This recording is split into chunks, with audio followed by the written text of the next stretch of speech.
ஸ்ரீகிருஷ்ணாய பரமாத்மனே நமः.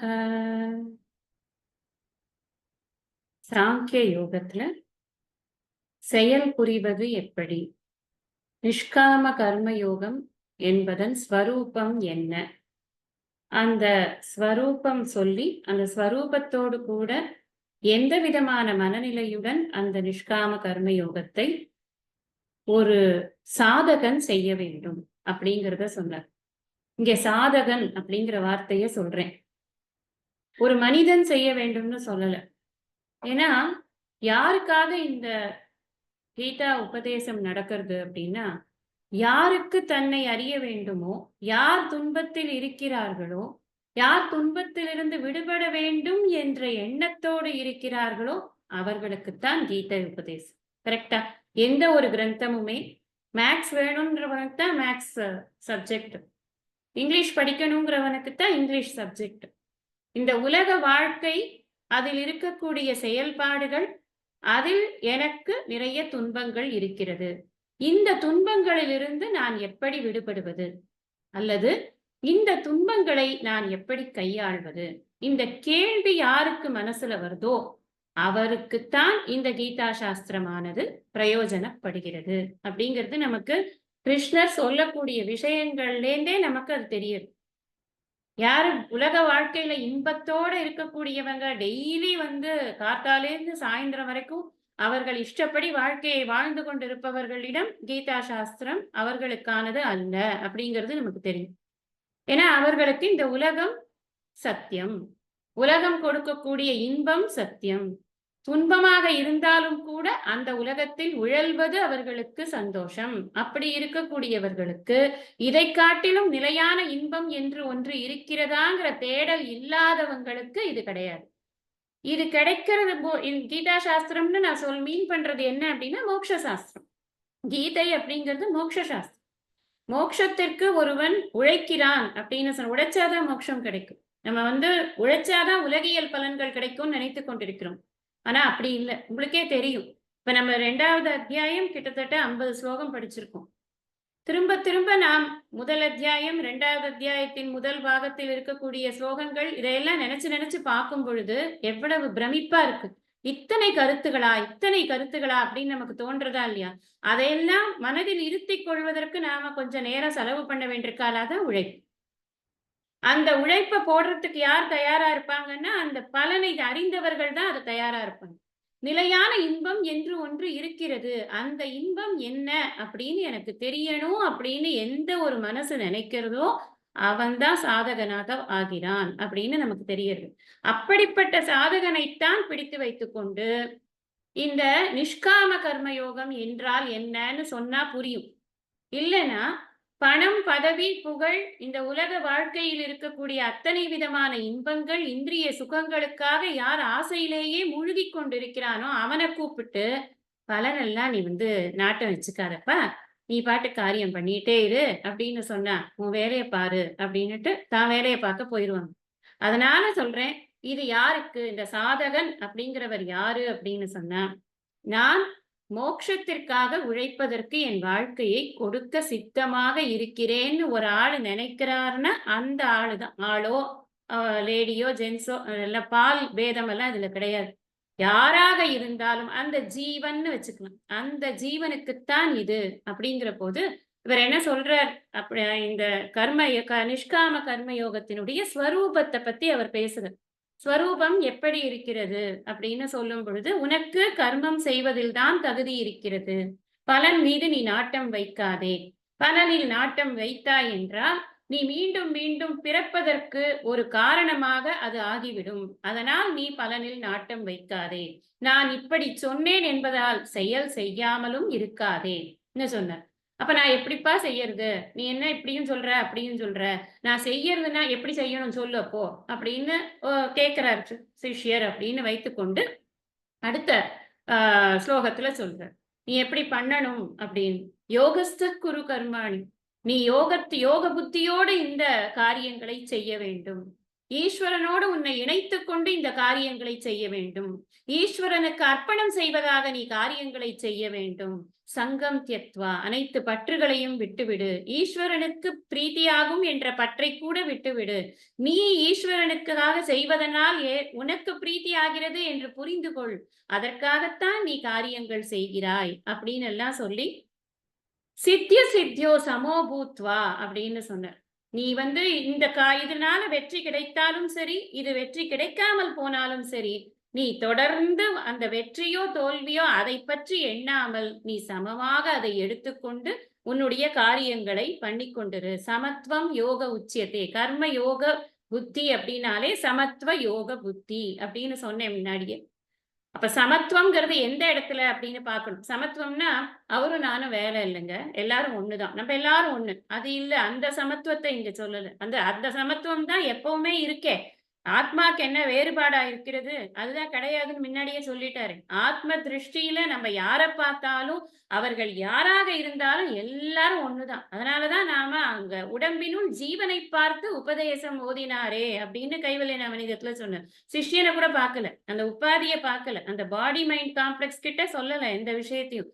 இந்த ஜீவனுக்கு சொல்லப்படுகிறது அத்தனையும் அப்படின்னு நம்ம பார்க்கிறோம் இல்லையா? அதனால இங்க ஒரு வேற்றுமை என்பது உண்மையில் இல்லை. வேற்றுமை என்பது எங்க இருக்கு அப்படின்னா விவகார வேலையில இருக்கு. விவகார வேலையில நான் ஒரு கம்பெனியில பாஸா இருக்கேன், என்கிட்ட 4 பேர் வேலை பார்க்கறான்னா, வாங்கப்பா நம்ம எல்லாரும் ஒண்ணுதான், உட்கார்ந்து அரட்டை அடிக்கலாம்னா வேலை நடக்குமா நமக்கு? அந்தந்த விவகாரத்துக்கு ஏத்த மாதிரி அந்த பிரிவினைகள் அந்த நேரத்துல, விவகார நேரத்துல பிரிவினைகள் கடைபிடிக்கப்படுகிறது அப்படிங்கறத நம்ம புரிஞ்சுக்கிறோம். சமத்துவம்ங்கிறது அந்த ஆங்கிள் சொல்லல. இங்க சமத்துவம்ங்கிறது என் மனம் சமமாக பார்க்கணும். எதை சமமா பார்க்கணும்? வெற்றி கிடைச்சாலும் சரி, தோல்வி கிடைச்சாலும் சரி.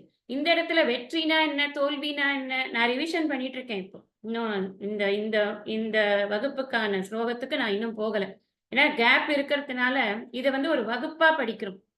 அதனால சந்தேகம் இல்லாம இந்த விஷயங்கள் நம்ம மனசுல ஆழமா பதியணுங்கிறதுக்காக நான் ஒவ்வொரு கிளாஸ்லயும் முன்னாடி கிளாஸ லைட்டா ரிவிஷன் பண்ணிட்டு ஒரு 5 மினிட்ஸ் அதுக்கு எடுத்துக்கொண்டுதான் நான் ப்ரொசீட் பண்றேன். இப்ப என்ன, எதுல சமத்துவம் அப்படின்னா வெற்றி தோல்வி ரெண்டுலயும் சமத்துவம். இந்த வெற்றிங்கிறது என்ன, தோல்விங்கிறது என்ன? வெற்றி என்பது நான் எதற்காக இந்த நிஷ்காம கர்ம யோகத்தை கடைபிடிக்கிறேன். நான் என்னுடைய மனம் சுத்தமாகி, சத்வகுணம் மேலோங்கி, என்னுடைய மனம் சுத்தமாகி ஒரு குருவை அடைந்து அவரிடம் இருந்து சாஸ்திர வாக்கியங்கள் மூலமாக நான் மெய்யறிவை பெறுவதற்காகத்தான் இந்த நிஷ்காம கர்மயோகத்தை முறையாக கடைபிடிக்கிறேன். இதுல நான் இவென்ச்சுவலி என்ன ஆகும்னா, என்னுடைய மனசு சுத்தமானது டெஃபினட்டா சுத்தமாயிடும். சுத்தமான மனசுல ஏற்பட்டிருக்கக்கூடிய ஒரே ஆசை முக்தி அப்படிங்கிறதுனால இறைவன் நிச்சயமாக குருவை அருளி விடுவார். குருவும் வஞ்சனையே பண்ண மாட்டார். இருக்கிற அத்தனை ஞானத்தையும் தனக்கு தெரிஞ்சது எல்லாத்தையும் வஞ்சனை இல்லாம கொடுத்துடுவார். அப்பவும் எனக்கு இருக்கக்கூடிய பிரதிபந்தங்கள் காரணமாக, என்னுடைய பூர்வ வாசனைகள் காரணமாக என் மனம் சஞ்சலத்தினோடு இருந்தது அப்படின்னு சொன்னால் அந்த ஞானத்தை ஏற்கும் அளவுக்கு எனக்கு தூய்மை இருக்கிறது. ஆனால் அதுல நிஷ்டை ஏற்படல, அதுதான் தோல்வி. ஞானத்தை பெற்று நிஷ்டையும் பெற்றால் அது வெற்றி. அப்போ நிஷ்டை அப்படின்னா உறுதியான ஞானம். நான் யார் அப்படிங்கிறதுல உறுதியான ஞானம். அந்த அறிவில் நான் நிலைத்து இருக்க முடிந்தால் அது வெற்றி. நிலைத்து இருக்க முடியவில்லை, இன்னும் நான் பழகி கொண்டிருக்கிறேன், இன்னும் நான் படிக்கிறேன் அப்படின்னா அது தோல்வி அப்படிங்கிற மாதிரி இருக்கு. அதை நம்ம எப்ப நமக்கு தோணும் அப்படின்னா, நம்மளோடயே கூடவே படிச்சவங்க அவங்களோட ஆட்டிடியூட் எல்லாம் லைட்டா மாறும்போது நமக்கு அது மாதிரி தோணலையே, நம்ம இந்த விஷயத்துக்கு போய் நம்ம வருத்தப்பட்டுட்டோமே, நம்ம கூட தானே அவங்க படிக்கிறாங்க, அவங்களுக்கு அந்த மாதிரி ஒரு வருத்தங்கள் வரலையே, அவங்க சந்தோஷமானா அப்படி இருக்க மாட்டேங்கிறாங்களே. முதல்ல அந்த கம்பேரிசன் தப்பு. அப்படியே பண்ணி அதனால நமக்கு ஒரு வருத்தம் வந்தாலும் கிருஷ்ணர் என்ன சொல்றாருன்னா, அதெல்லாம் பார்க்காத, அங்க இங்க பார்க்காத, உன்னை பாரு. நீ வந்தாலும் சரி, நான் வரலைனாலும் சரி, நீ நிஷ்காம கர்மயோகத்தை விடாம பண்ணு. அதனால உனக்கு நிச்சயமாக இந்த சமத்துவ புத்தி என்பது வளர வளர அந்த நிஷ்காம கர்மயோகத்தின் மூலமாக உனக்கு ஞான பிராப்தி கிடைத்து ஞான நிஷ்டையும் கிடைக்கும். அப்படிங்கிறதுனாலதான் அங்க சித்திய சித்தியோ சமோ பூத்வா, ரெண்டையும் ஒன்னா பாரு அப்படின்னு 48ல சொல்லிட்டார். போன கிளாஸ்ல நம்ம என்ன படிச்சோம்? நிஷ்காம கர்மயோகம், சகாம கர்மயோகம் ரெண்டையும் ஒரு கம்பேரிசன் கொடுத்தார். அது எங்கேயோ மலை உச்சியில இருக்கப்பா, இது ஒரு கீழே இருக்கு, அதுல பாதாளத்துல இருக்கு. அதனால பலனை நோக்கி செய்யும் காரியங்களில் அத்தனை மேன்மை அல்ல, மேன்மை இல்லை. பலனை எதிர்பார்க்காமல், பலனை நோக்காமல் செய்யும் காரியங்கள் மேன்மையானவை. இந்த காரியங்கள் மேன்மையானவை கிடையாது. அந்த காரியங்களின் போது நம்முடைய உள்ளம் மேன்மையானதாக இருக்கிறது. நம்ம அதை தான் புரிஞ்சுக்கணும். காரியத்துல மேன்மை கீழ்மை அதெல்லாம் ஒண்ணும் கிடையாது. எல்லாம் ஒரே காரியம்தான். ஆனா என் மைண்ட் ஆட்டிடியூட் அதான் ரொம்ப முக்கியம். என் மனசு அப்ப உயர்ந்த நிலையில் இருக்கிறது. உயர்ந்த மனம் வேண்டுமா, தாழ்ந்த மனம் வேண்டுமா? அங்கேயே கீழே கடைசி இதுல சொல்லிடுற. நீ அது உயர்ந்த மனம் வேணும்னா புத்தியோட சேர்ந்துக்கோ. எந்த புத்தியோட சேர்ந்துக்கணும்? நிஷ்காம கர்மயோக புத்தி, சமத்துவ புத்தி, அதனோட நீ சேர்ந்துக்கோ. அப்போ உயர்ந்த மனம் உனக்கு கிடைக்கும். உயர்ந்த மனம் அப்படிங்கிறது என்ன? சத்வகுணம் மேலோங்கிய மனம், சுத்தமான மனம். அப்படிப்பட்ட மனதில்தான் உன்னால் சாஸ்திர விஷயங்களை இருத்தி கொள்ள முடியும். இல்லைன்னா என்ன ஆகும்? ரொம்ப சிம்பிள். இதுக்கு ஆன்சர் நம்ம இதுவே வைக்க வேண்டாம். நம்ம கொஸ்டின் ஆன்சரே கேட்கவே வேண்டியது இல்ல. ரொம்ப சிம்பிளான விஷயம் என்ன? மனசு கிளியரா இருந்தா எல்லா விஷயமும் நல்லா புரியுது. மனசு கிளியரா இல்ல, ஒரே சஞ்சலமா இருக்கு.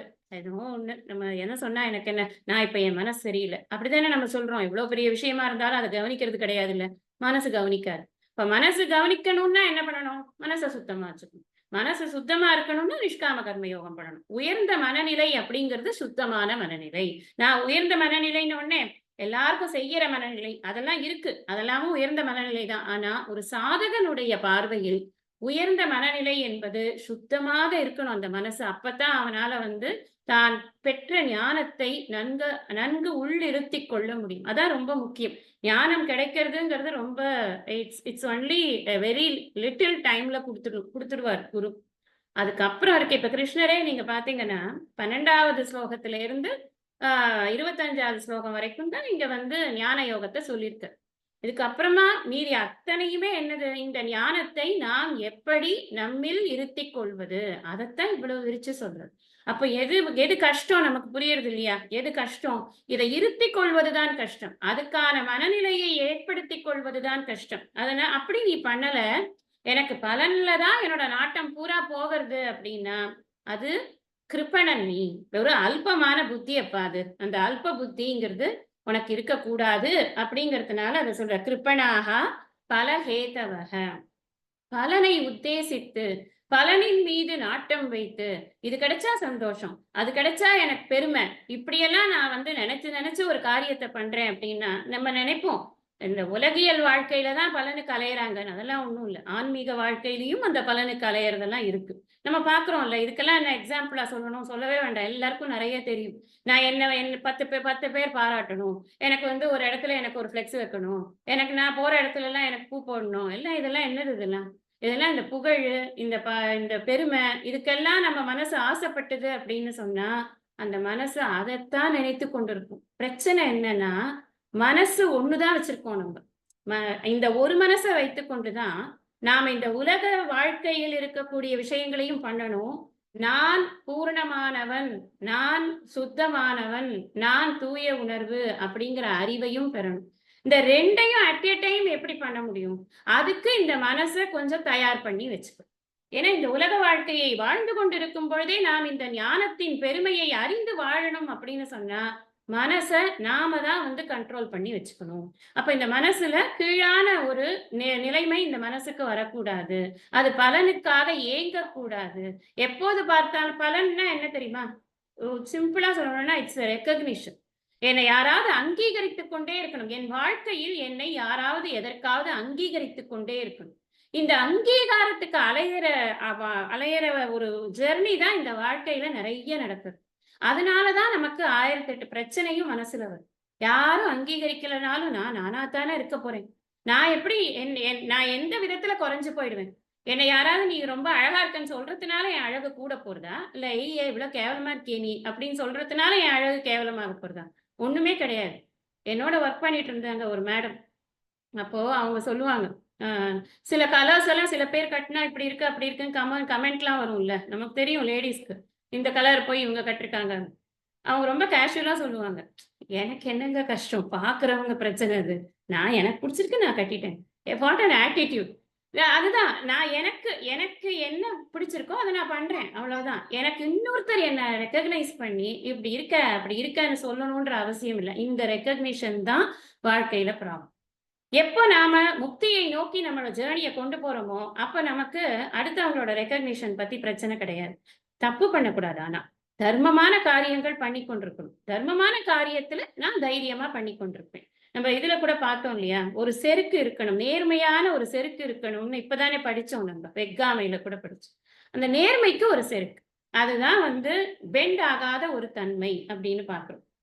அதனால இந்த தூரேன ஹ்யவரம் கர்ம அந்த ஸ்லோகத்தை நம்ம முடிச்சிருக்கோம். ஒரு உண்மையான ஒரு ஒரு பக்தன் இருக்கான் இல்லையா? ஈஸ்வரன்ட்ட கூட உண்மையான பக்தி இருந்தா எதுவும் கேட்கணும்னு தோணாது. இப்ப நாம வந்து நீங்களே எல்லாரும் சொல்லியிருக்கீங்க. சிவானந்த லஹரி எல்லாம் படிக்கிறச்சே, நான் கோவிலுக்கு போனேன், நின்னே ஒண்ணுமே கேட்கவே தோணல. அது எப்படி வந்தது? அந்த மனசு சுத்தமானா எதுவுமே கேட்க தோணாது. இன்னொரு ஒரு விஷயம் மனசு சுத்தமானா என்னென்ன தேவையோ அது தன்னால நடக்கிறது. உண்மை அதுதான். அது வந்து அது அது அது நம்மளோட இதுலயே இல்ல. அது ஈஸ்வரனுடைய பிரசாதமாக அது தானாக வந்து கொண்டிருக்கும். ஒண்ணே ஒண்ணுதான். நான் வந்து எப்ப பார் பார்கெயின் பண்ற பெர்சனா இருக்கவே வேண்டாம். ஒரு உண்மையான டிவோட்டி, உண்மையான பக்தனானவன் ஈஸ்வரனிடம் கூட எந்த விதமான பலனையும் எதிர்பார்க்கவே மாட்டான். ஈஸ்வரன் எனக்கு எப்படி துன்பமே வந்தால் கூட அந்த ஈஸ்வரனிடம் அவன் சண்டை போட மாட்டான். அப்படியே நம்ம சண்டை போடுறோம்னா ஒரு ஒரு ஒரு உரிமையில சண்டை போடுவோம். இல்லன்னு சொல்லல. திருஞான சம்பந்தரோட வாழ்க்கையில அவருக்கு வந்து அவ அப்பா வந்து ஒரு ஒரு சந்தர்ப்பத்துல வந்து கேட்கிறாரு. எனக்கு வந்து இங்க நம்ம ஊர்ல இருக்கிறவங்க எல்லாருமே கூட சேர்ந்து நிறைய யாகங்கள்லாம் பண்ண வேண்டியிருக்கு. ஆனா பொருள் கொஞ்சம் கம்மியா இருக்குப்பா. நீ ஏதாவது இந்த ஈஸ்வரன்ட்ட கேட்டு கொஞ்சம் பொருள் வாங்கி தாயேன்னு. உங்களுக்கு முன்னாடியே சொல்லியிருக்கேன் நான். சுந்தரரோட சரித்திரத்திலயும் இதே மாரி தான் வரும். பறவை நாச்சியார் பொருள் கேட்டா உடனே நேரா ஈஸ்வரன் கிட்ட போவார். அவ தன்னுடைய தேவைக்காக அல்ல. அந்த அந்த தர்மங்களை செய்வதற்காக அப்படிங்கிறதுனால கேட்கிறாங்க. திருநாவுக்கரசர் அந்த பாட்டுல எழுதுறாரு. "நீ வந்து இடறினாலும், தளறினாலும் நான் உனது கழலை விடமாட்டேனப்பா. நீ என்ன பண்ணினாலும் சரி, நான் எனக்கு எவ்வளவு இடர் வந்தாலும் நான் உன் கழலை விடமாட்டேன்." இந்த இடத்துல அவருக்கு என்ன இடர்? ஒரு பக்தனானவன் இறைவனிடம் எதுவும் கேட்டு நிற்கக்கூடாது. நிற்க வச்சுட்டியே! நீ எனக்காக கேட்கல. யாருக்காக தான் கேட்கிறேன். ஆனா நிக்க வச்சுட்ட பாத்தியா? இந்த இடர் வந்தாலும் சரி, நான் இதனால் தளர்ந்தாலும் சரி, உனது கடலை நான் விடமாட்டேன் அப்பா. உன்னுடைய கழலை நான் பிடித்துக் கொண்டே தான் நிற்பேன். ஆனா அந்த பாட்டுலயே கீழ சொல்லுவேன். இதுதான் நீ என்ன பாத்துக்கிற லட்சணமா? நீ எனக்கு அப்பாவா? இதுதான் நீ எனக்கு பாத்துக்கிற லட்சணமா? அப்படின்னு அந்த பாட்டுலயே பின்னாடி உரிமை.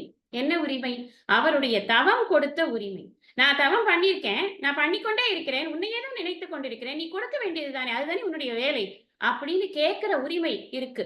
கேட்கலாம். தப்பு கிடையாது. ஆனா பார்கெயின் பண்ணக்கூடாது. நான் உனக்கு இத பண்றேன். நீ எனக்கு அத பண்ணு. நான் உனக்கு என்னோட ப்ராஃபிட்ல 100 க்ரோர்ஸ் போட்டு விடுறேன். நம்ம பாலாஜி இருக்காரே திருப்பதியில. பாவம் எத்தன பேருக்கு பார்ட்னரா இருக்காரு. எல்லாருக்கும் அவர் தான் பார்ட்னர். அவருக்கு தான் பைசா வந்து எல்லாரும் வந்து அவர வுட்டா அவர வந்து இந்த இதுல கம்பெனி இதுல கூட சேர்த்துருவாங்க. அவர்ட்ட ஒரு கையெழுத்து கூட வந்து வாங்கிட்டு போயிடுவாங்க. அந்த அளவுக்கு அவர் எல்லாரோடையும் பார்ட்னரா இருக்காரு. எல்லாரும் அவருக்கு பணத்த குடுத்துட்டு இருக்காங்க.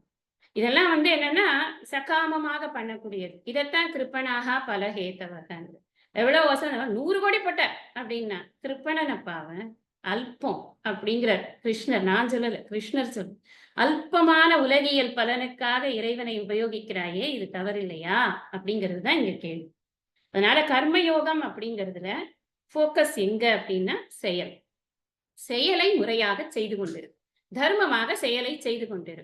பலனில் உன்னுடைய ஃபோக்கஸ திருப்பாத. அதுதான் வந்து இங்க நம்ம தெரிந்து கொண்ட விஷயம். 50வது ஸ்லோகம் படிக்கணுமா? யார் வரீங்கப்பா? லலிதா இருக்கீங்களா?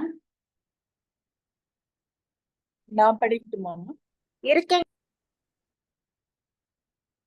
புத்தியுக்தோ ஜஹாதீஹ உபே சுக்ருத துஷ்கிருதே தஸ்மாத் யோகாய யுஜ்யஸ்வ யோகः கர்மசு கௌஷலம். இதான் ஃபுல்லா ஸ்லோகம். புத்தி யுக்தக இந்த இடத்துல எப்படி இந்த செயலை செய்வது அதுல இருக்கக்கூடிய ஒரு பிளஸ் பாயிண்ட் என்ன? அதாவது நிஷ்காம கர்ம யோகத்தினுடைய ஒரு மேன்மை என்ன அப்படிங்கறத இந்த இடத்துல சொல்லப் போறார். புத்தி யுக்தக அப்படின்னா புத்தினாலே நம்ம புரிஞ்சுக்கணும் இங்க சமத்துவ புத்தி அப்படின்னு. சமத்துவ புத்தியோடு தன்னை இணைத்துக் கொண்டவன். சமத்துவ புத்தினா என்னது? நிஷ்காம கர்ம யோக புத்தி. அப்ப நிஷ்காம கர்மயோக புத்தி என்ற சமத்துவ புத்தியோடு தன்னை இணைத்து கொண்டவன் இம்மையில் இந்த உடலில் வாழும் பொழுதே உபே சுக்ருத துஷ்கிருதே இருமையாக இருக்கக்கூடிய இந்த நன்மை தீமை இரண்டையும், நன்மை தீமைனா நல்லது செஞ்சா வரக்கூடிய பலன் புண்ணியம், தீமை செய்தால் வரக்கூடிய பலன் பாபம். இந்த புண்ணியம் பாபம் இரண்டையுமே ஜகாதினா அவன் கடக்கிறான் அல்லது ஜெயிக்கிறான் அப்படின்னு அர்த்தம். தஸ்மாத் எனவே யோகாய யுஜ்யஸ்வ, அப்ப அதனால நீ என்ன பண்ணு, புத்தி யுக்தகன்னு சொல்லியிருக்காரு இல்லையா, அதனால யோகாய யுஜ்யஸ்வ, யோகத்தோடு உன்னை இணைத்துக்கொள், சேர்வாயாக. யுஜ் அப்படின்னாலே சேரர், யோகத்துடன் சேர்வாயாக. யோகமானது கர்மசு கர்மங்களில் கௌசலம் வல்லமை அப்படின்னு அர்த்தம். வல்லமை அல்லது சாமர்த்தியம் அப்படின்னு போட்டு இங்க என்ன சொல்றாருன்னா, புத்தி யுக்தக அப்படின்னா சமத்துவ புத்தி யுக்தக, யுக்தனா சேர்ந்துக்கிறது. சமத்துவ புத்தியுடன் உன்னை சேர்த்து கொண்டா என்று சொன்னால், அதாவது சரியான ஒரு புத்தி, சரியான ஒரு ஆட்டிடியூட், ஒரு செயல் புரியும் பொழுது ப்ராப்பர் புத்தி இருக்கணும், ப்ராப்பர் ஆட்டிடியூட் இருக்கணும். அது ரெண்டும் ரொம்ப முக்கியம். புத்திங்கிறது அறிவு, எப்படி செய்ய வேண்டும் என்ற அறிவு, அதை எந்த நோக்கத்துடன் செய்கிறோம் என்ற அறிவு. இந்த ரெண்டு அறிவும் ஒரு செயலை செய்வதற்கு ஒருவனுக்கு முக்கியம். இவன் எந்த அறிவை கொண்டு செயலை செய்தாலும் ரெண்டு பலன்கள் இருக்க போகிறது. ஒன்று சுக்ருதம், இன்னொன்று துஷ்கிருதம்.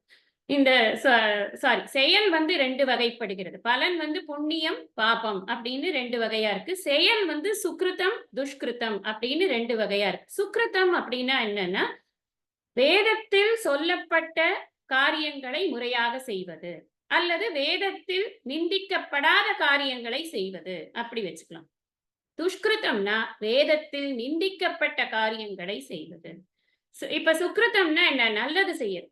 எல்லாருக்கும் நான் ஹெல்ப் பண்றேன், நான் நல்ல விஷயங்களையே பேசுறேன், பிரியமா பேசுறேன், சத்தியத்தை பேசுறேன், எல்லாருக்கும் மரியாதையா இருக்கேன், மாத்ரு தேவோ பவ, பித்ரு தேவோ பவ, ஆச்சாரிய தேவோ பவ, இதெல்லாம் நான் கடைபிடிக்கிறேன். நான் இந்த சாஸ்திரத்துக்கு மதிப்பு கொடுக்குறேன், இந்த சொசைட்டிக்கு மதிப்பு கொடுக்குறேன், சொசைட்டிக்காக நான் காரியங்கள் பண்றேன், ஈஸ்வரனை மதிக்கிறேன், என்னுடைய கடமைகளை எல்லாம் செய்யறேன், நித்திய தர்மானுஷ்டானங்கள் எல்லாம் கரெக்டா பண்ணி கொண்டிருக்கிறேன். இதெல்லாம் சுக்ருதம் அப்படின்னு எடுத்துக்கலாம். துஷ்கிருதம் அப்படின்னு சொன்னா, நான் வேதத்துல எதை செய்யாதன்னு சொல்றதோ அதை நான் உட்கார்ந்து செய்யறேன். நான் சத்தியம் வதன்னு சொன்னாக்கா நான் இங்க பொய் சொல்லிட்டு உட்கார்ந்துருக்கேன். நான் அடுத்தவனோட பிரியமா பேசு அப்படின்னு சொன்னா நான் எல்லாரையும் வெள்ளுன்னு விழுந்து கொண்டிருக்கிறேன். இது மாதிரி நான் அதே மாதிரி காரியங்களுமே, நீ திருடக்கூடாதுன்னு சொன்னா நான் மெனக்கெட்டு திருடுறேன். இது மாதிரி எந்தெந்த காரியங்கள்லாம் நிஷித்தமாக நிஷித்தம்னா செய்யாதே அப்படின்னு சொல்லியிருக்கோ அதையெல்லாம் நான் உட்கார்ந்து வேலை மெனக்கெட்டு செய்யறேன். அதுதான் துஷ்கிருதம். இது ஒண்ணு, செய்யின்னு சொன்னதை மாத்தி செஞ்சாலும் அது துஷ்கிருதம் தான், செய்யாதன்னு சொன்னதை செஞ்சாலும் அது துஷ்கிருதம் தான். எதெல்லாம் ஃபார்பிடனோ, எதெல்லாம் செய்யக்கூடாதோ அதெல்லாம் நாம பண்ணவே கூடாது. அப்படின்னு பண்ணவே கூடாதுன்னு சொன்னதை பண்ணினா என்ன கிடைக்கும்? பாபம் கிடைக்கும். பண்ணுன்னு சொன்னதை பண்ணினா என்ன கிடைக்கும்? புண்ணியம் கிடைக்கும். அதுதான் சுக்ருதமாக ஒரு காரியம் பண்ணும் பொழுது புண்ணியம் ஏற்படுகிறது. நம்ம துஷ்கிருதமாக இருந்ததுன்னா அது பாபம் ஏற்படுகிறது. இந்த புண்ணியம் பாபம் ரெண்டுமே நமக்கு பிரச்சனை தான். நம்ம எல்லாரும் என்ன ஐடியால இருப்போம்னா, ஆன்மீக வாழ்க்கையில் நாம் அடியெடுத்து வைக்கும் பொழுது அல்லது பிறக்கும் பொழுதே நமக்கு என்ன சொல்லி கொடுக்கப்படுகிறது அப்படின்னு சொன்னா, புண்ணியத்தை சம்பாதி, புண்ணியத்தை சம்பாதி, புண்ணியம்தான் நமக்கு வேணும், புண்ணியம்தான் நமக்கு வேணும். உண்மை, புண்ணியம் என்பது ரொம்ப முக்கியம். புண்ணியம் இல்லாம இந்த இடத்துக்கு நம்ம வந்துட முடியாது. இதுக்கே நமக்கு புண்ணியம் வேணும். இதுக்கப்புறம் இன்னும் ஜேர்னி இருக்கு, அதுக்கும் நமக்கு புண்ணியம் வேணும். ஆனா இங்க கிருஷ்ணர் என்ன சொல்றார், ரெண்டையும் கடக்கிறான் அப்படிங்கிறார். அப்ப புண்ணிய பாபம் ரெண்டையும் கடக்கிறான். அப்படி புண்ணியத்திலும் பாபத்திலும் அவனுக்கு போக்கஸ் இல்லை அப்படின்னு புரிஞ்சுக்கும். நான் புண்ணியத்தை சம்பாதிக்கிறேன் என்ன பண்ணணும்? புண்ணியத்தை சம்பாதிக்கணும்னா என்ன பண்ணணும்? நல்ல காரியமெல்லாம் தேடி தேடி போய் பண்ணணும். அப்ப எப்படியா இருந்தாலும் நான் காரியத்தை பண்ணணும். அந்த காரியம் பண்ணும் பொழுது நான் மறுபடியும் என்ன ஆயிடுவேன்? நான் கர்ம பல ஹேதுர் பூஹு அப்படின்னு சொன்னார். நான் திரும்ப மறுபடியும் ஒரு ஜென்மாவுக்கு நான் என்ன ரெடி பண்ணி கொண்டே இருக்கேன். நீ அதை பண்ண வேண்டிய அவசியம் இல்லைன்னு சொல்லியாச்சு. அதனால நான் புண்ணியம் வருதா? ரைட், அதுவும் ஈஸ்வர அர்ப்பணம் தான். பாபம் வந்துதா? பரவாயில்ல, அதுவும் ஈஸ்வர அர்ப்பணம் தான். நான் என் கடமையை பண்ணி கொண்டிருக்கேன். ரெண்டு இதுதான் சமத்துவ புத்தின்னு புரிஞ்சுக்கணும். இந்த ரெண்டுலயுமே எனக்கு ஒரே நோக்கம் தான் இருக்கு. கில்ட் கிடையாது. என்னோட கில்ட்ட நான் வந்து இன்க்ரீஸ் பண்ணிக்கிறது. ஏற்கனவே நமக்கு கில்ட் நெறைய இருக்கும். நான் அத பண்ணிட்டேன், இத பண்ணிட்டேன். நான் இப்படி அன்னைக்கு அவர்கள அப்படி பேசிட்டேன். இன்னைக்கு அவங்கள நான் மதிப்பு குடுக்காம பண்ணிட்டேன். நான் அப்பவே அவங்க இருந்தப்பவே அவங்க கிட்ட நான் மன்னிப்பு கேட்டுருக்கலாம். இப்படிலாம் நம்ம மனசுல நெறைய விஷயங்கள் ஓடிக்கொண்டிருக்கும். எல்லாருக்கும் அவங்களோட வாழ்க்கையில கில்ட்டுக்கு பஞ்சமே கிடையாது. நம்ம ஏதாவது வாய் தவறி சொல்றதோ, தெரியாம ஒரு காரியம் செய்யறதோ, எல்லாருக்கும் நடக்கக்கூடிய விஷயமா தான் இருக்கு. அந்த கில்ட்டையே நம்ம ரிமூவ் பண்றதுக்கு நெறைய வேலை பண்ண வேண்டியிருக்கு. நம்ம போராததுக்கு, நாம திரும்ப கில்ட்ட அக்யூமுலேட் பண்ணிக்கொண்டே இருந்தா, நம்மளோட ஜர்னி எத நோக்கி போய்க் கொண்டிருக்கிறது? ப்ராசஸ் என்ன பண்ணிக் கொண்டிருக்கிறோம்? முக்தியை நோக்கி போகும்பொழுது என்ன தேவை? மனம் சுத்தமாகணும்னு சொல்றோம் இல்லையா? மனம் சுத்தமாகுமா? திரும்ப திரும்ப இதுல குப்பைய போட்டுக்கொண்டே இருந்தா எப்ப சுத்தம் பண்றது? அதனால எனக்கு புண்ணியமா இருந்தாலும் ஒரே ஆட்டிட்யூட் தான். பாபமா இருந்தாலும் ஒரே ஆட்டிட்யூட். பாபம் பண்ண மாட்டான். நார்மலி நிஷ்காம கர்ம யோகத்துல இருக்கிறவனுக்கு பாபம் அப்படிங்கிறது அவனா வலுவிக்க போய் பண்ண மாட்டான். ஆனா தெரியாம எத்தனையோ பண்றோமே. நம்ம ஒரு அடுப்ப பத்த வச்சாலே, அதுலயே அங்க இருக்கக்கூடிய மைக்ரோ ஆர்கானிசம்ஸ் எல்லாம் போயிடுறது. அது பாப்போம் இல்லையா? என்ன நம்மள அதாவது சாஸ்திரத்த பொறுத்த வரைக்கும், கொசுவ கொன்னாலும் சரி, மனுஷன கொன்னாலும் சரி, 2த்துலயும் இருக்கிறது உயிர் தான். உப்பாதி தான் வேற. இல்லையா? இந்த உடம்பு தான் வேற. கொசு உடம்பு சின்னதா இருக்கு. மனுஷன் உடம்பு பெருசா இருக்கு. மனுஷன் உடம்பு பெருசா இருக்கிறதுனால பெரிய உயிரா என்ன? அப்படிலாம் இல்ல. உயிர் ஒண்ணுதான். நீங்க ஹதம் பண்ணியாச்சுன்னா, அதுவும் ஒண்ணுதான், இதுவும் ஒண்ணுதான். அப்ப அது பாபம் தான். ஆக்சுவலா வந்து ஸ்ட்ரிக்ட்லி ஸ்பீக்கிங் அது பாபம் தான். இப்படி ஒண்ணொண்ணா யோசிச்சுட்டே இருந்தோம்னு வச்சுக்கோங்களேன், எண்டே கிடையாது. அதனால தான் இந்த என்னுடைய செயல்கள் அனைத்தும் இறைவனுக்கு அர்ப்பணம் செய்து கொண்டு என்னுடைய வாழ்க்கையை நான் நடத்துகிறேன். எனக்கு இந்த பலன்களில் நாட்டம் இல்லைன்னு சொல்லி நம்ம வேலைய பார்க்க ஆரம்பிச்சோம்னா, அப்புறம் நமக்கு இந்த பாபமாக இருந்தாலும் சரி, புண்ணியமாக இருந்தாலும் சரி, அது நம்மை பாதிக்காது. என் மனசு அதுக்குள்ள போகாது. நான் உட்கார்ந்து ஒவ்வொரு நாளும் I will not list out. நான் இன்னைக்கு என்னென்னலாம் புண்ணியம் பண்ணியிருக்கேன், என்னென்னலாம் பாபம் பண்ணியிருக்கேன். நான் அந்த கணக்கெல்லாம் எடுத்து கணக்கு பிள்ளை வேலையெல்லாம் பண்ண மாட்டேன். தேவையும் இல்லை. அதுதான் சொல்றார் கிருஷ்ணர். இந்த 2யும் அவன் கடக்கிறான். எப்ப கடக்கிறான்? இந்த செத்து போனதுக்கு அப்புறம் அவருக்கு பாவ புண்ணியமே இருக்காது. அவரோட கணக்கெல்லாம் சித்திரகுப்தன் வந்து பேலன்ஸ் பண்ணிடுவார். அதுக்கப்புறம் அவருக்கு அக்கவுண்ட் டேலி ஆயிடும். அப்படி கிடையாது. அந்த மாதிரி சொல்லல. இஹன்றார். இஹன்னா என்ன? இந்த சரீரத்துல இருக்கும் பொழுதே இந்த சரீரத்துல இருக்கும் பொழுதே அவன் புண்ணிய பாபங்கள் என்ற அந்த விஷயங்களை கவனம் செலுத்துவதை நீக்குகிறான். மனசுல இருந்து எடுத்துடுறான் அப்படின்னு. அப்படி எடுக்கும் பொழுது ஆட்டோமேட்டிக்கா அது நம்மள விட்டு போயிடுறது. அது நமக்கானது இல்ல அப்படின்னு நமக்கு புரியுது. என்னன்னா, நிலையானது எது, நிலையற்றது எதுன்னு அவனுக்கு தெரிஞ்சு போயிடுது. நிலையற்ற விஷயத்தில் இன்பங்களை நாட மாட்டான். இந்த புண்ணியமே கூட எனக்கு என்ன கொடுக்கும்? ஒரு சுகத்தை கொடுக்கும். அந்த சுகம் எனக்கு நிலையானதா? இவ்வளவு டீப்பா திங்க் பண்ணணும். புண்ணியம் எனக்கு என்ன குடுக்கும்னா, சுகத்த குடுக்கும். எவ்வளோ நாளைக்கு சுகம் இருக்கும்? எவ்வளோ நிமிஷம் இருக்கும்? எவ்வளோ செகண்ட் இருக்கும்? கம்மி தானே! ஆனா நான் யாரு? நானே சுக ஸ்வரூபம். நானே ஆனந்த ஸ்வரூபம். அப்படிதான் கிருஷ்ணர் இப்ப நம்ம 12லேருந்து 25 வரைக்கும் நம்மள அப்படித்தான் சொல்லியிருக்கார். நான் தூய உணர்வு, நான் சச்சிதானந்த ஸ்வரூபம்னு சொல்லிட்டேன். நான் அல்பம் மாரி வந்து அந்த ஜாங்கிரிக்கும், லட்டுக்கும் ஆசைப்பட்டுட்டு உட்கார்ந்திருக்க முடியுமா? இந்த நாக்குல ஏற்படக்கூடிய சுவையினால் ஏற்படும் இன்பத்திற்கு நான் ஆசைப்படுவேனா? அப்படி பார்க்கும்பொழுது இந்த பஞ்ச இந்திரியங்கள்னால ஏற்படக்கூடிய இன்பங்களுக்கு நான் ஆசைப்பட மாட்டேன். அதுதான் இந்த புண்ணியத்த கூட நெகேட் பண்றான். அவ்வளவு பெரிய ஆள். நிஷ்காம கர்ம யோகிங்கிறவன் புண்ணியமும் எனக்கு அவசியம் இல்லை. எனக்கு பிரச்சனை வந்தாலும் சரி, நான் கஷ்டப்பட்டாலும் சரி, கஷ்டமும் எனக்கு என்னுடைய பாதையில் நான் அனுபவிக்க வேண்டியது ஒன்று அப்படின்னு நினைத்துக் கொண்டு அதை அனுபவித்துக் கொண்டு போய்க்கொண்டே இருக்கும். அப்படிதான் அவனுடைய மனநிலையானது இருக்க வேண்டும். அப்பதான் அவனுக்கு அந்த பாதையில் போக முடியும். டைவர்ட் ஆகாம போக முடியும். இல்லைன்னா அவனுக்கு அவ்யவசாயினா புத்தி வந்துரும். முன்னாடி நம்ம பார்த்தோம். விவசாயாத்மிகா புத்திகி அப்படின்னு படிச்சோமா இல்லையா? ஒரே குறிக்கோள் தான். வேற குறிக்கோளே கிடையாதுன்னு. அதனால இந்த முக்திக்கு இட்டு செல்லக்கூடிய அந்த மனநிலையானது பொதுவா நமக்கு பலன்கள் எல்லாமே 3 விதமாக வரும் அப்படின்னு சாஸ்திரம் சொல்றது. என்னன்னா, இஷ்டம், அனிஷ்டம், மிஸ்ரம் அப்படின்னு 3 விதமாக இந்த பலன்கள் வரும். இஷ்டம்னா நமக்கு பிடிச்சது.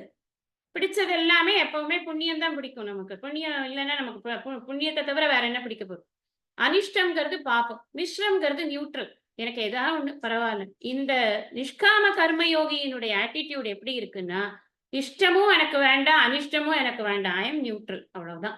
எனக்கு இது ரெண்டுத்துக்கும் என்னோட மனம் வந்து நாடப் போவதில்லை. இங்க நல்லா புரிஞ்சுக்கணும். மனம் நாடுகிறதா இல்லையா? அது வருதா இல்லையாங்கிறது இங்க கேள்வி இல்ல. நம்ம கன்ஃப்யூஸ் ஆயிக்கவே வேண்டாம். நம்ம காரியம் பண்ணா ஏதாவது ஒரு பலன் கண்டிப்பா வரும். முன்னாடியே சொல்லிட்டேன். அதாவது பலன்ல உன்னுடைய இதுல அதீனத்துல பலன் இல்ல. பலன் எப்படியோ வந்துரும். அந்த பலனில் நீ நாட்டம் கொள்ளாதே. மா கர்ம பல ஹேதுர் பூஹு அப்படின்னு தான் சொல்லியிருக்க. அதனால அடுத்தது என்னன்னா, இந்த கர்ம யோகத்த பத்தி ஒரு விஷயம். கர்ம யோகத்த பத்தி என்ன அப்டின்னா, இந்த கர்ம யோகம்ங்கிறது சுவாமிஜி சொல்றார், இது வந்து சாக்ஷாத் சாதனம் கிடையாது. சாக்ஷாத் சாதனம்னா என்ன அர்த்தம்னா, இப்ப நீ கர்ம யோகம் பண்ணு, அப்படியே மோட்சம் கிடைக்கும். அப்படி கிடையாது. அப்படி சொல்லப்படல. இது பரம்பரா சாதனம் அப்படின்னு சொல்லியிருக்கு. இது 2க்கும் டிஃபரன்ஸ் இருக்கு. பரம்பரா சாதனம்னா என்ன அர்த்தம்னா, ஸ்டெப் பை ஸ்டெப்பா தான் இது நம்மள கொண்டு போகும். எப்படி கொண்டு போகும்? முதல்ல கர்ம யோகத்துல நாம நம்மள ஈடுபடுத்திக் கொள்றோம். நம்ம ஒரு வேலைய செய்றோம். அந்த வேலையை எனக்காக செய்யல. நான் இந்த சமூகம் நன்றாக இருக்க வேண்டும் என்பதற்காக இந்த ஒரு வேலையை நான் எடுத்துக்கொண்டு செய்கிறேன். அந்த வேலையை நான் ஈஸ்வரனுக்கு அர்ப்பணமாக செய்து, அந்த பலனில் நாட்டம் இல்லாமல், எந்த பலனாக இருந்தாலும் அதை சமமாக பாவிக்கும் மனதோடு, நான் திருப்பி திருப்பி கர்மயோகத்தை எக்ஸ்பிளைன் பண்ணியே சொல்லிட்டு இருக்கேன். உங்க மனசுல நல்லா பதியறதுக்காக. நான் அந்த செயலை செய்து கொண்டிருக்கிறேன். இந்த செயலை நான் இப்படி செய்யும் பொழுது என் மனசு என்ன ஆகுதுன்னா பக்குவப்படுகிறது. அது வெற்றியைக் கண்டு துள்ள மாட்டேன் என்கிறது. தோல்வியைக் கண்டு துவள மாட்டேன் என்கிறது. 2மே கிடையாது. நான் ரொம்ப பக்குவமா இந்த வாழ்க்கையை வந்து நடத்திக் கொண்டிருக்கிறேன். இந்த பக்குவமான மனநிலையில் இது ஒரு ஸ்டெப். இந்த பக்குவமான மனநிலையில் எனக்கு மனம் வந்து சுத்தமாகுது. இந்த சுத்தமா முன்னாடியே நம்ம படிச்சோம். ஆதிசங்கரருடைய வியாக்கியானம் விளக்கத்த நான் சொன்னேன் உங்களுக்கு. அந்த மனசு சத்துவ புத்திக்கு போய் சுத்தமாகிறது அப்படின்னு சொன்னார் அப்படின்னு. அப்ப என்னுடைய மனம் வந்து பக்குவம் அடைகிறது, சுத்தம் அடைகிறது. சுத்தமான மனதில் எனக்கு கேள்விகள் எழுகிறது. நான் இந்த உலகில் இருப்பது நிலையானவையா? நிலையற்றவையா? நான் நிலையாமையை நிறைய பார்க்கிறேன். அந்த நிலையாமைக்கு மீறி நிலையான ஒரு வஸ்து ஒன்று இருக்கிறதா? அப்படி என்றால் அது என்ன? உண்மையில் இன்பம் என்பது என்ன? இந்த கேள்வி எல்லாம் எனக்கு மனசுல அப்பதான் ஏற்படுறது. அது ஏற்படும் பொழுது நான் என்ன பண்றேன், அந்த கேள்வியை கன்டெயின் பண்ணவே முடியல. எனக்கு எப்படியாவது இதை பற்றி தெரிந்து கொள்ள வேண்டும் என்று எனக்கு வேற யாரையும் கேட்க தெரியாது. இறைவனிடமே சென்று சரணடைகிறேன். இறைவன் என்ன பண்றார்? எனக்கு ஒரு நல்ல குருவ குடுக்குறார். அதுக்கப்புறம் குரு கிட்ட இருந்து எனக்கு வாக்கிய உபதேசங்கள் எல்லாம் முக்கமாக எனக்கு கிடைக்கிறது.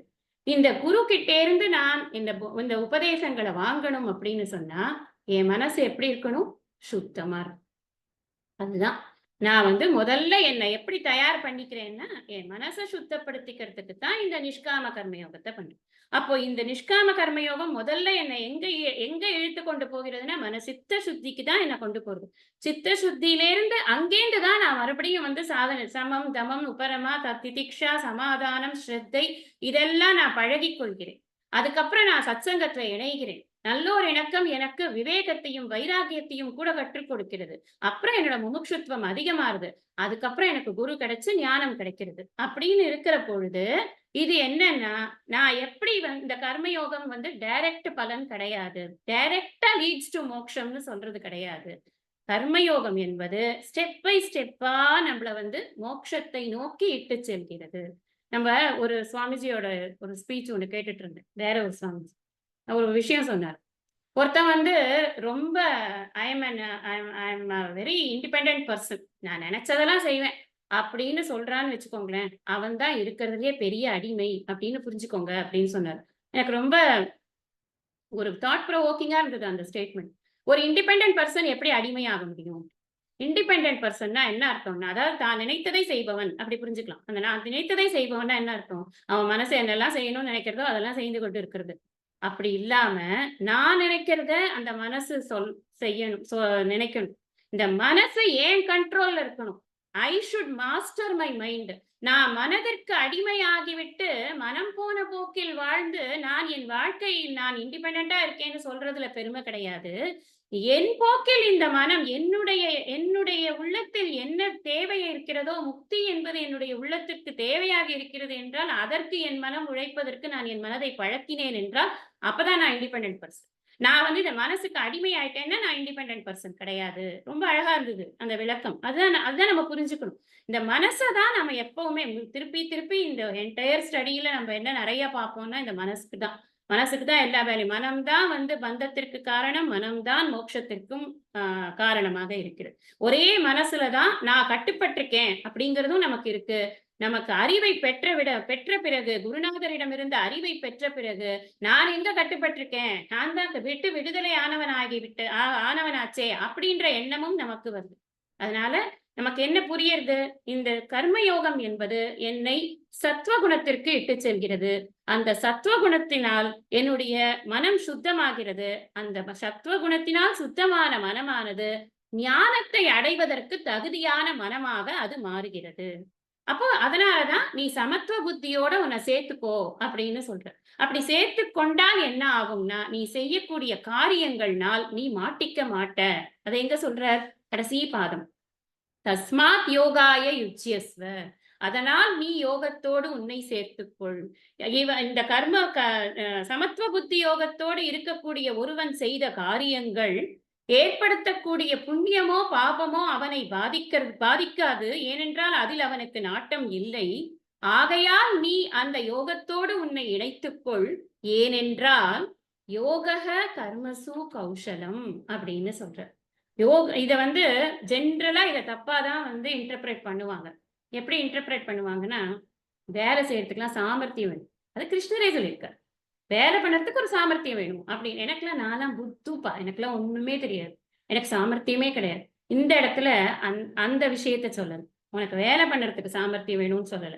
இவர் என்ன சொல்றாரு அப்படின்னா, இதுக்கு எக்ஸாக்டா இருக்கக்கூடிய இது மீனிங் என்ன அப்படின்னா, யோகமானது கர்மசு கர்ம விஷயத்தில் கௌசலம் சாமர்த்தியமானது.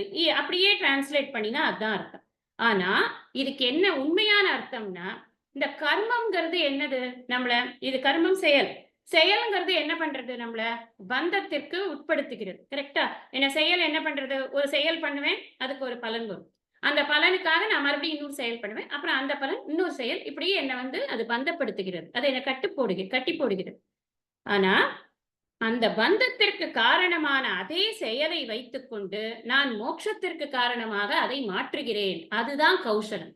சாமர்த்தியம்ங்கிறது என்னன்னா, எந்த செயலால் நான் பந்தப்படுவேனோ அதே செயலை வைத்து நான் முக்திக்கு பாடுபடுகிறேன்.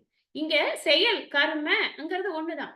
சகாமவா நிஷ்காமவா, நான் என்னத்தை முன்னாடி ப்ரிஃபிக்ஸ் ஆட் பண்றேன்? நான் நிஷ்காமவை செலக்ட் பண்றேன். நான் சகாமன் செலக்ட் பண்ணேன்னா என்ன பண்றேன்? பந்தமா மாட்டிக்கிறேன். இங்க யோக கர்மசு கௌசலம். யோக அப்படிங்கிறது என்னன்னா நிஷ்காம யோகம்.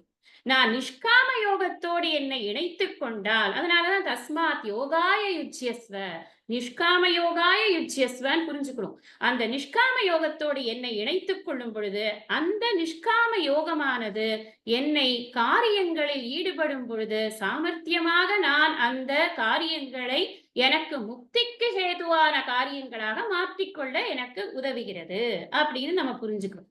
இப்ப இங்க வந்து ஏன் அப்படின்னாக்க, இது எப்படின்னா முள்ளால எடுக்கிறது அப்படின்னு சொல்லுவோம் இல்லையா, அந்த மாதிரிதான். சகாம கர்மயோகம் பண்ணினா நமக்கு என்ன கிடைக்கும்? கிருஷ்ணர் அழகா 4 ஸ்லோகம் சொல்லிட்டார். திருப்பி நான் நிறைய தடவை சொல்லிட்டேன். At the cost of repetition இப்பவும் சொல்றேன். ஜென்ம கர்ம பலப்பிரதாம். திரும்ப உனக்கு ஜென்மா வந்துட்டே இருக்கும், வேற ஒண்ணும் கிடையாது. அதனாலதான் மா கர்ம பல ஹேத்துர் பூ அப்படின்னு சொன்னதுக்கு காரணம் அதுதான். நிஷ்காம கர்மயோகம் என்ன பண்ணுவோம்? என்னுடைய ஸ்வதர்மத்தையே கூட, இது இன்னொரு ஒரு பாயிண்ட் ஆட் பண்ணிக்கணும். என்னுடைய எனக்கு தினமும் விதிக்கப்பட்ட கர்மங்களையே கூட, அதையே நான் நிஷ்காமமாக செய்து கொண்டிருந்தேன் என்று சொன்னால், உலகியல் பயன்களை எதிர்பார்க்காமல் எனக்கு மனம் தூய்மையாகும். தூய்மையான மனதுதான் ஞானத்திற்கு தகுதியானது, ஞானத்தை பெறுவதற்கு தகுதியானது. ஞானத்தை பெற்றால் மட்டும்தான் மோட்சம். இதுதான் வந்து கர்மா பண்ற டெக்னிக். நான் வேலை பண்ணாம இருக்க முடியுமா? முடியாது. நகி கஷ்டிக்ஷணமப்பி ஜாத்து திஷ்டத் அகர்ம கிருத்து பின்னாடி சொல்ல போறார் அவர் வந்து 3வது அத்தியாயத்துக்கு.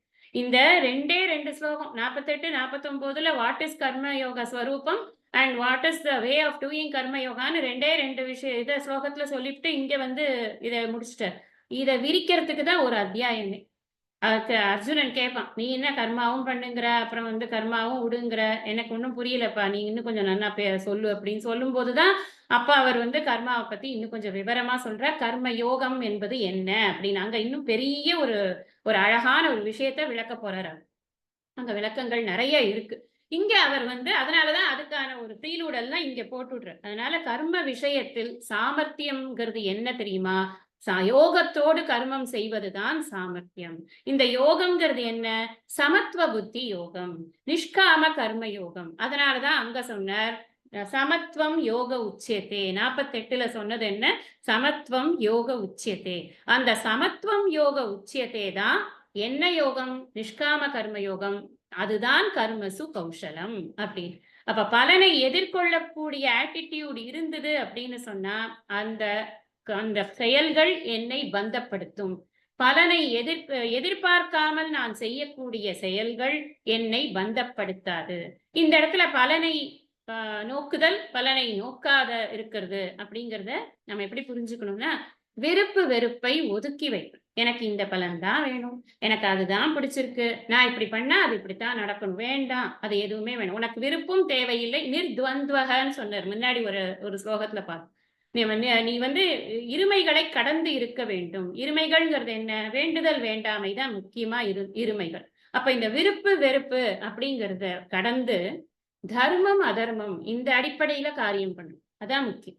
நான் எது சரி எது தப்பு, என்னுடைய தர்மம் எது, நான் செய்ய வேண்டியது என்ன, நான் என்னுடைய தகுதியை பார்த்து எனக்கு என்ன தகுதி இருக்கிறதோ அந்த தகுதிக்கேற்ற காரியங்களை நான் செய்து கொண்டே இருக்கிறேன். இந்த புண்ணியம் பாபம் இது ரெண்டையும் விட்டுடணும் அப்படின்னு சொல்றாரு இல்லையா?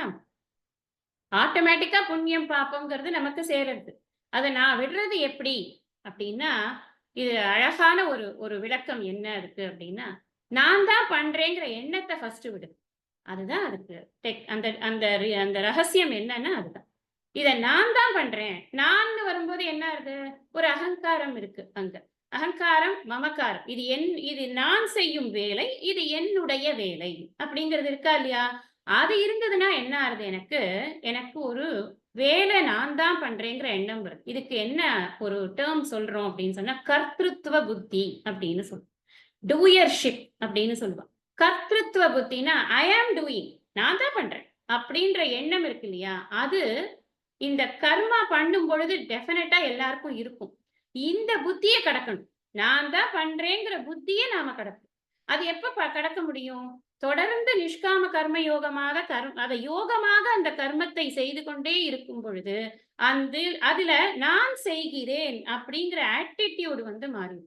ஒரு கர்த்தா அப்படிங்கிற ஆட்டிடியூடு, நான் செய்கிறேன் அப்படின்ற ஆட்டிடியூடு இருந்தா பலனை அனுபவிக்கிறேங்கிற ஆட்டிடியூடும் இருக்கும். அது வந்து ரெண்டும் சேர்ந்து வர்றதுதான். கர்த்தாவா இருக்கிறவன் போக்தாவா டெஃபினட்டா இருப்பான். அதனால என்ன பண்ணக்கூடாது அப்படின்னா, நான் செய்கிறேங்கிற எண்ணத்தை வளர விடக்கூடாது. ஞானிக்கு அது இருக்காது. ஞானத்தை பெற்றவனுக்கு நான் செய்கிறேங்கிற எண்ணம் இருக்காது. அதனாலதான் அவர்கள் லீலையாக எத்தனையோ காரியங்களை செய்கிறார். ஒரு 10 இன்ஸ்டிடியூஷன் கூட நடத்த முடியுது. எப்படி? எந்த இன்ஸ்டிடியூஷன்னாலையும் ஓட்டிக்கிறது கிடையாது. அது நடக்கிறது. அவங்க பேரை போட்டு நடக்கிறது அவ்வளவுதானே தவிர, அவங்க உட்கார்ந்து அதனுடைய விஷயத்தெல்லாம் தலையில போட்டுக்கொண்டு இருக்கவே மாட்டாங்க. உண்மையான ஞானிக்கு எந்த ஒரு காரியமும் ஒரு இது கிடையாது. என்ன சொல்றது? அது வந்து அதனால அவர்கள் பாதிக்கப்பட மாட்டார்கள். பெரிய உதாரணமே கிருஷ்ணர் தான். எத்தனை விவகாரம் அவருக்கு. ஆனா கிருஷ்ணர் மாதிரி ஒரு பூரண ஞானம் பெற்றவர் யாருமே இல்லை. அதனாலதான் அவரால் இந்த ஞானத்தை இவ்வளவு அழகா சொல்லிக் கொடுக்க முடியுது. அப்போ எத்தனை காரியங்கள் செய்தாலும் அந்த காரியங்களால் பாதிக்கப்படாமல் இருக்கக்கூடியவன் ஞானி. அந்த ஞானியின் நிலையை ஒருவன் அடைய வேண்டும். அதுதான் ப்ராசஸ். நம்ம இந்த நிஷ்காம கர்மயோகம் எல்லாம் வந்து என்னன்னா அதுக்கான ப்ராசஸ். அந்த ப்ராசஸ்ல என்ன பண்ணணும்? நான் தான் பண்றேன்னு வரும்போது என்ன ஆகுது தெரியுமா? ஐயோ இது நல்லா நடக்கணுமே, இது இன்னைக்கு நல்லா நடக்கலன்னா ஏதாவது சொல்லுவாங்களோ, அப்புறம் நம்மள ஏதாவது சொல்லுவாங்களோ, நம்ம பேர் கெட்டு போயிடுமோ, நாம அப்புறம் எப்படி பதில் சொல்றது, அது எப்படி நமக்கு ஒரு போஸ்ட் கொடுத்துருக்காங்க நம்ம எப்படி செய்யாம இருக்கிறது, இப்படி எல்லாம் நம்ம மனசு வந்து அது ரொம்ப நம்மளுக்கு உட்கார்ந்து வேலை பொழப்பு இல்லாம நம்மள வந்து ஜஸ்டிஃபை பண்ணும். இந்த தாட்டை வந்து ஜஸ்டிஃபை பண்ணும். பொறுப்பா காரியம் பண்றதுக்கும் பதட்டமா காரியம் பண்றதுக்கும் நிறைய டிஃபரன்ஸ் இருக்கு. பொறுப்பா பிளான் பண்ணலாம், பொறுப்பா எல்லா காரியமும் பண்ணலாம். நான் தான் பண்றேன் அப்படிங்கிற எண்ணத்தை நீக்கிட்டு பண்ணலாம். தாராளமா பண்ணலாம். ஆனா அது உடனே வந்துருமா அப்படின்னா, அதனாலதான் நான் சொன்னேன் பரம்பரா சாதனம். கொஞ்சம் கொஞ்சமா வரும், செய்ய செய்ய வரும். நான் தான் செய்யறேன் அப்படிங்கிற எண்ணத்தை விடுறது கொஞ்சம் கஷ்டம். ஏன்னா அது காலம் காலமாக அது நமக்குள்ள இருந்து கொண்டு இருக்கக்கூடிய ஒரு விஷயம். நான் என் குழந்தைங்க நான் வளர்க்க வேண்டாமா? நான் சொல்ல வேண்டாமா? நான் வந்து செய்ய வேண்டாமா? நீ செய்யலைனாலும், நீ சொல்லலைனாலும் அது பாட்டுக்கு வளர்ந்துட்டு தான் இருக்கும். கிரேஸி மோகன் ஜோக் ஒண்ணு இருக்கு. நான் என் பையனை எப்படி தெரியுமா வளர்த்தேன்? நீ என்னையா வளர்த்த? அது என்ன செடியா, மரமா வளர்க்கறதுக்கு? அவன் பாட்டுக்கு வயசு ஆக ஆக அவன் பாட்டுக்கு வளர்ந்துட்டு இருக்கான். என்னம்மா நீ வளர்த்தேங்கிற? அது ஜோக்கா சொல்லிடுவாரு. இந்த தத்துவத்தையே ஜோக்கா சொல்லிடுவாரு அவரு. அப்போ நம்ம வந்து செய்யறது கிடையாது. நமக்கு நெறைய விஷயங்கள் பாருங்க. நீங்க யோசிச்சு பார்த்தீங்கன்னா தெரியும். நம்ம இல்லனாலும் எல்லா காரியமும் நடக்கும். நம்ம இருந்தாலும் நடக்கும். அதனால நம்ம இருக்கிறதும், இல்லாததும் காரியங்கள் நடக்கிறதுக்கு ஏதாவது காரணமா என்ன? கிடையவே கிடையாது. நம்ம வீட்ல நெறைய பேர் வந்து, இவங்க இல்லன்னா வாழ்க்கையே இல்லன்னு இருந்தவங்கலாம் இருப்பாங்க. அப்படிதான் எல்லாரும் இருந்துட்டாங்கனாக்க, நம்ம ஏதாவது வீட நடத்த முடியுமா? சுவாமிஜி கேட்பாரு. ஒரு வீட்ல ஒரு ஒரு ஒரு 100 தாத்தா, 100 பாட்டி யாருமே போக்கூடாது. எல்லாரும் அப்படியே இருந்து கொண்டே இருக்கணும். அப்படி இருந்தா வீடு நல்லா இருக்குமா? வீடு வச்சுக்க முடியுமா? இருக்குமா? இந்த ச ச "வந்தவரெல்லாம் தங்கிவிட்டால் இந்த மண்ணில் நமக்கே இடமேது" அப்படின்னு கேட்டார் கவிஞர். உண்மையான வார்த்தை தானே! போகிறது போய்க்கொண்டே இருக்கும். வரது வந்து கொண்டே இருக்கும். நான் ஏதோ கொஞ்ச நேரத்துக்கு இங்க ஏதோ ஒரு வேலை பண்றதுக்கு வந்திருக்கேன் அவ்வளவுதான். எந்த வேலையும் என்னால் நடப்பதில்லை. இது என் மூலமாக நான் இதற்கு ஒரு கருவியாக இருந்து கொண்டு நடத்தி கொண்டு இறைவன் இருக்கிறார். அவர் இந்த அனைத்து விஷயங்களையும் பார்த்துக் கொண்டு அவருடைய வேலைகளை அவர் நடத்தி கொண்டிருக்கிறார். நம் மூலமாக நடக்குது. அவ்வளவுதான். நான் இதுல வந்து ப்ராசஸ்ல நான் இன்வால்வ்டா இருக்கேன் அப்படின்னு புரிஞ்சுக்கணும். அப்பதான் நமக்கு என்ன ஆகும்னா, இதுல வந்து எனக்கு ஒரு டென்ஷன் இருக்கு. நான் முன்னாடியே இப்ப சொன்னேன். ரெஸ்ட்லெஸ் மைண்ட் இருக்கக்கூடாது. டென்ஷன் இருக்கக்கூடாது. இதெல்லாம் இல்லாத மைண்டா இருக்கணும். அப்படி அதுதான் சித்தம் சுத்தமாறுது அப்படின்னு. அது எப்ப வரும் அப்படின்னு சொன்னா, நான் பண்றேங்கிற எண்ணம் நமக்கு எப்ப போறதோ, அப்பதான் வரும். அதுவரைக்கும் நமக்கு அது வரவே வராது. ஏன்னா, இத எதுக்காக நான் இத வளர்த்துக்கணும்னா, என்னுடைய கோல் என்னன்னா முக்தி. முக்தினா என்ன? சுவாமிஜி சொல்லியிருக்கார், அமைதியான ஆனந்தம். இந்த அமைதியான ஆனந்தம் அப்படிங்கிறதுக்கு எந்த விதமான பிரதிபந்தமும் இருக்கக்கூடாது. எனக்கு நான் அத பண்ணணுமே, இத பண்ணணுமேன்னு மைண்ட் திங்க் பண்ணிட்டே இருந்ததுன்னா, அமைதியான ஆனந்தத்த நம்மளால அனுபவிக்க முடியாது. உதாரணம் என்ன? தூக்கம். தூக்கத்துல எப்படி இருக்கோம் நம்ப? நல்லா தூங்குறோம். அந்த தூங்கும் பொழுது, இந்த உலகத்துல செயல்கள் நடக்கிறதா? நடக்கலையா? ஒரு கேள்வி கேட்டு பாருங்க உங்களுக்கே நீங்க. எந்த செயலாவது நிற்கிறதா? ஐயோ! அவங்க தூங்கிட்டு இருக்காங்க. அதனால நம்ம அவ்வளோ பேரு நின்றுவோம். அப்படின்னு அப்படியே உலகம் அப்படி நான் அசைந்தால் அசையும் அகிலம் எல்லாமேன்னு சுவாமி சொல்லுவார் இல்லையா? அந்த படத்துல பார்த்து. அதுதான் உண்மை. அவர் அசையறது நம்ம இங்க அகிலம் அசையறது. நான் இல்ல. நான் உட்கார்ந்து நான் ஒரு ஜீவனாக நல்லா புரிஞ்சுக்கணும். இந்த இடத்துலலாம் நாம நம்மள ஜீவனாக பாவித்து பேசிக்கொண்டு ஒரு ஜீவனாக எனக்கு இந்த வேலைகள் அப்படிங்கிறது நான் தான் செய்யறேன்னு நான் நினைக்கக்கூடாது. இது எல்லாமே ஈஸ்வர அர்ப்பணமாக நான் இந்த ப்ராசஸ்ல இருக்கேன். நானும் சேர்ந்து பண்ணி கொண்டிருக்கிறேன். அவ்வளவுதான். நான் இந்த என்டையர் காஸ்மாஸ்ல நான் ஒரு ஒரு ஒரு அங்கம் அப்படின்னு நான் வேலை பண்ணி கொண்டிருக்கிறேன். அப்படிங்கிற எண்ணத்தோட நாம இருக்கணும். அதுக்கு நமக்கு இந்த டூயர்ஷிப் போகணும் அப்படின்னா என்ன வேணும்? இன்னைக்கு சொன்னோனே நாளைக்கு போயிடுமா? நான் வந்து நான் கிளாஸே அட்டெண்ட் பண்ணல. அப்படின்னு நம்ம நினைச்சுட்டு உட்கார்ந்துருக்கணும். அப்படின்னு அதுக்கு அர்த்தம் அது கிடையாது. அதுக்கு அர்த்தம் என்ன அப்படின்னா, ஞானத்தினால் தான் அந்த கர்த்திருத்துவ புத்தியானது போகும். நான் எத்தன காரியம் செய்து கொண்டிருந்தாலும், இந்த காரியங்களால் நான் என்னுடைய மன அமைதியை இழக்காமல் இருக்கணும்னா, அதுக்கு என்ன வேணும்னா ஞானம் வேணும். அறிவு வேணும். நான் யாருங்கிற அறிவு வேணும். அதனாலதான் கிருஷ்ணர் வந்து அர்ஜுனனுக்கு முதல்ல அவன் யாருங்கிற அறிவை குடுத்தார். அவன் யாருங்கிற அறிவை குடுத்துட்டு, அதுக்கப்புறம் அதை எப்படி புரிஞ்சுக்கணுங்கிற அறிவை விரிவிச்சு சொல்லிக் கொண்டிருக்கிறார். அதனால நமக்கு என்ன புரியணும்னா, ஞானம் வரணும். அந்த ஞானத்திற்காக மனதை தயார்படுத்துவதற்காகத்தான் இந்த நிஷ்காம கர்ம யோகத்தை நாம் பழக்கிக் கொள்கிறோம். இந்த நிஷ்காம கர்ம யோகத்தோட ஜர்னில முக்கியமானது என்ன அப்படின்னா, நான் தான் செய்யறேன் அப்படிங்கிற ஒரு ஆட்டிட்யூட நாம இறக்கி வச்சிருந்தோம். நானும் இந்த ப்ராசஸ்ல இருக்கேன் அப்படின்னு ஒரு ஆட்டிட்யூட் வைத்துக்கொண்டு நாம பாட்டுக்கு நம்மளுடைய காரியங்களை பண்ணிக்கொண்டு அந்த காரியங்களுக்கு என்ன பலன் வந்தாலும் சரி அந்த பலனை சமமாக பார்ப்பது. அது நல்ல பலனா இருந்தாலும் சரி, கெட்ட பலனா இருந்தாலும் சரி, அதனால நாம எந்த விதமான பாதிப்பும் அடையாமல் தொடர்ந்து கொக்குக்கு கொன்னே மதின்னு போய்க்கொண்டே இருக்க வேண்டியதுதான். நாம நம்மளோட வேலை என்ன? முக்தியை அடையணும். அதற்காக நாம் நம்மளுடைய வாழ்க்கையை இந்த பாதையை தேர்ந்தெடுத்திருக்கிறோம். அதை வாழ்ந்து கொண்டு இருக்கணும். அப்படிங்கிற புத்தியோட ஒருத்தன் இருந்தான் என்று சொன்னால், அதுதான் அவன் செயல் புரிவதில் காட்டக்கூடிய சாமர்த்தியம். அதாவது இந்த எது வந்து பந்தத்துக்கு காரணமாகுதோ, அதே செயலையே நான் மோட்சத்திற்கு காரணமான ஒரு விஷயமாக நான் மாத்தேன். அப்ப கர்ம யோகம் பண்றேன். அதுலேருந்து எனக்கு சித்த சுத்தி கிடைக்கிறது.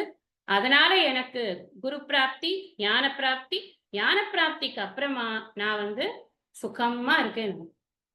இந்த ஜேர்னி கரெக்டா நடக்கணும்னா முதல் ஸ்டெப் என்ன? கர்மயோகம். இந்த கர்ம யோகத்தை கரெக்டா பண்ணு. இவர் சொல்லுவார் பரமாத்தாஜி அழகா, நான் வந்து இதுக்கு முன்னாடி ரேட் ரேஸ்ல இருந்தேன். ரேட் ரேஸ்னா தெரியும்ல, அப்படி ஓடுறது, ஒருத்தரை தள்ளி விட்டு இன்னொருத்தர் ஓடுறது, அந்த மாதிரி ஓடுறதுல இருந்தேன். அப்புறம் நான் கொஞ்ச நாள் ஆனவுடனே நான் கண்டுபிடிச்சேன், நான் ரேட்டே இல்லையே அப்படின்னு. I was in a rat race, then I found I am not a rat at all அப்படின்னு. பியூட்டிஃபுல்லான ஒரு ஒரு அனாலஜி. நான் நான் நினைச்சிட்டு இருக்கேன், நான் ஒரு ஜீவன், நான் இதெல்லாம் பண்ணி புண்ணியத்தெல்லாம் சேர்த்து நான் எப்படியாவது வந்து நான் வந்து இதுக்கு போகணும், சொர்க்கத்துக்கு போகணும், நான் இதுக்கு பண்ணணும், பிரம்மலோகத்துக்கு போகணும், சத்தியலோகத்துக்கு போகணும், அவங்கள பார்க்கணும், இவங்கள பார்க்கணும்லாம் நினைச்சு கொண்டு நான் நிறைய காரியம் பண்ணி கொண்டிருக்கேன். ஆனா நான் அப்புறம் தான் குரு சொன்னதுக்கு அப்புறம் தான் தெரியுது, நீ ஜீவனே இல்லப்பா, நீ ஆத்மா அப்படின்னு. அப்புறம் நான் ஃப்ரீ ஆயிட்டேன். நான் எதுக்கு உட்கார்ந்து இந்த ரேஸ்ல ஓடணும்? நீங்கெல்லாம் ஓடுங்கப்பா. யாரெல்லாம் இன்னும் ஜீவன் நினைத்துக் கொண்டிருக்கிறீர்களோ அவங்க எல்லாம் ஓடுங்க அப்படின்னு நான் ரிலாக்ஸ்ட் ஆயிட்டேன். அந்த மைண்ட் செட் எப்போ வரும்னா ஞானி ஆகும்போது வரும். எந்த போட்டி, பொறாமை எதுவும் இருக்காது மனசுல. எல்லாம் நடக்கிறது நடந்துட்டு இருக்கட்டும் அப்படின்னு. அதுதான் இது வந்து இந்த ஸ்லோகத்தினுடைய ஒரு பொருளா பார்க்கிறோம். இந்த அளவுல இன்னைக்கு வகுப்பை நாம வந்து முடிச்சுக்கலாம். அடுத்த ஸ்லோகத்தை நம்ம அடுத்த வகுப்புல படிக்கலாம்.